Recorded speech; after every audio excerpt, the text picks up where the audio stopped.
Deforestation of tropical rainforest is a major issue in the West African nations of Côte d'Ivoire and Ghana, which together produce nearly 2/3 of the world's supply of cocoa. It is estimated that over the past 10 years, cocoa production by smallholder farmers has caused about 1/4 of this deforestation. At the United Nations Climate Change Conference in Bonn, Germany, the leading chocolate and cocoa companies and the governments of Côte d'Ivoire and Ghana announced joint frameworks for action to end deforestation and restore forest areas. The announcement, made by the Cocoa and Forest Initiative, includes 3 important elements. The first is protecting and restoring the forests that have been degraded, not only because of smallholder cocoa farming, but also other land use impacts like palm oil or illegal mining. The second important bucket of actions that we're committing to is accelerating investment in agricultural productivity and sustainable livelihoods.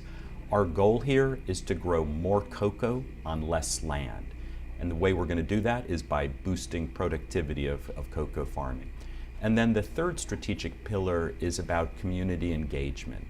Most of the deforestation in the cocoa sector in West Africa is a result of poor farmers trying to earn more income and going into protected areas to cut down trees to grow cocoa for themselves and their families. So we're focusing on community development, community empowerment, and making sure that farmers' livelihoods are well treated and well respected. There's a need to develop a sustainable method of cocoa productions that would not compromise the integrity, of the forest, and make sure that we have our forests intact. The biggest success of the Cocoa and Forest Initiative so far is that within only 6 months we were able to sign a joint framework of action between the governments of Ivory Coast and Ghana, the industry and civil society.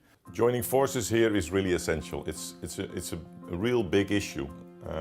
Cocoa is 70% of world production out of Ivory Coast and Ghana, and deforestation is a result of the production of millions of smallholders farmers who are involved in this.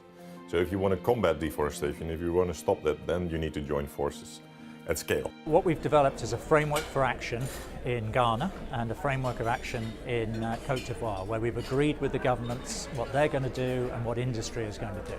And the elements of that will be about stopping further land use change, so stopping deforestation. It'll be about evolving the model of cocoa farming from a sort of monocrop to a true agroforestry system where there's different trees, different crops on the land. And it'll be about building programs to rehabilitate land that has been deforested. After signing the joint framework of action, our role will continue. We will continue to convene this group together. As IDH, we want to see that now we have beautiful commitments on paper, but we need to put them into action, and that's the real work basically starts now.